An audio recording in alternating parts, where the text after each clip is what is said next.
गाडीचा वाढता वेग, अंधारी रात्र, गळ्यावर ठेवलेला पाय आणि पोटात सुरा खुपसण्याची दिलेली थेट धमकी। विचार करा, तुम्ही फक्त एका चीनी सट्टेबाजीच्या म्हणजेच बेटिंगच्या फसव्या ॲपची पोलखोल करतायत आणि अचानक एका क्षणात तुमचं आयुष्य धोक्यात येतं। एका 28 वर्षीय यूट्यूबरसोबत मुंबईच्या रस्त्यांवर असा थरार घडला ज्याची कल्पना कोणी केली नसेल। पण प्रश्न हा आहे की सोशल मीडियावर लाखो फॉलोवर असणारा एक लोकप्रिय रील स्टार थेट किडनॅपर कसा बनला। नमस्कार, मी हुसेन नदाफ आणि तुम्ही पाहताय यस प्राईम न्यूज। व्हिडिओला सुरुवात करण्यापूर्वी तुम्ही आमच्या चॅनलवर नवीन असाल तर लगेचच यस प्राईम न्यूजला सबस्क्राईब करा आणि त्यानंतर बेल आयकॉन दाबायला मात्र विसरू नका।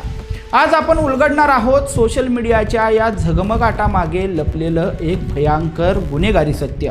विक्रोळीत राहणारा 28 वर्षांचा चेतन देवळकर गेल्या 8 महिन्यांपासून इंस्टाग्राम आणि यूट्यूबच्या माध्यमातून अशा फसव्या बेटिंग ॲप्स आणि ऑनलाईन स्कॅमचा पर्दाफाश करत होता। लोकांची होणारी फसवणूक थांबवणं हा त्याचा उद्देश होता।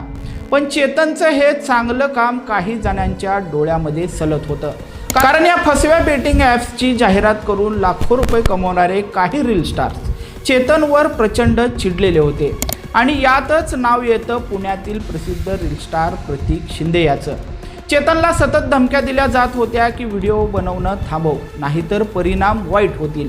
पण चेतन डगमगला नाही आणि त्याने आपले रोस्ट व्हिडिओ चालूच ठेवले।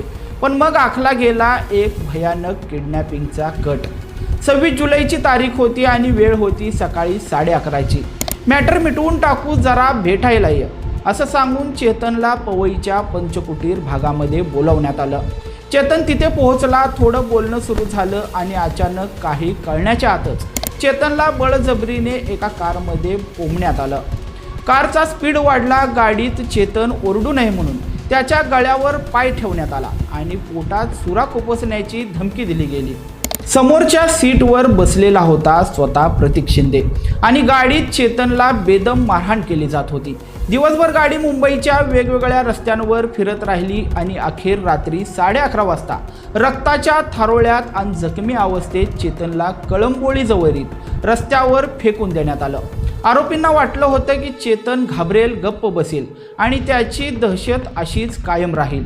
पण गुन्हेगारांचा हा माज जास्त वेळ टिकला नाही। सुरुवातीला प्रचंड घाबरलेल्या चेतनने आधी वैद्यकीय उपचार घेतले आणि हिम्मत करून थेट पवई पोलीस स्टेशन गाठलं। तक्रार दाखल होताच मुंबई पोलीस ॲक्शन मोडवर आले। पोलिसांनी पहिलं मोठं जाळं टाकून विक्रोळीतून यश बाबरे या तरुणाला ताब्यात घेतलं। त्याची कसून चौकशी करून थेट पुण्यात धाड टाकून प्रतीक शिंदेला बेड्या ठोकल्या। त्यानंतर समीर कुचेकर आणि साताऱ्यातून अनिकेत गोडसेला ताब्यात घेण्यात आलं। फक्त 24 तासांच्या आतच पोलिसांनी या किडनॅपिंग गँगचा बुरका फाडला आणि सर्वांना गजाआड केलं।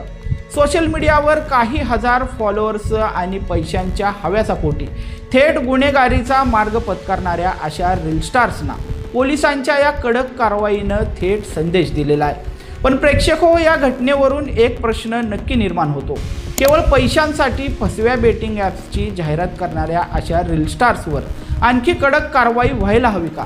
तुमचं मत काय आहे हे आम्हाला कमेंट करून नक्की सांगा आणि व्हिडिओ आवडला असेल तर लाईक करा, शेअर करा आणि अशाच खळबळजनक बातम्यांसाठी आमच्या चॅनलला सबस्क्राईब करायला मात्र विसरू नका। धन्यवाद।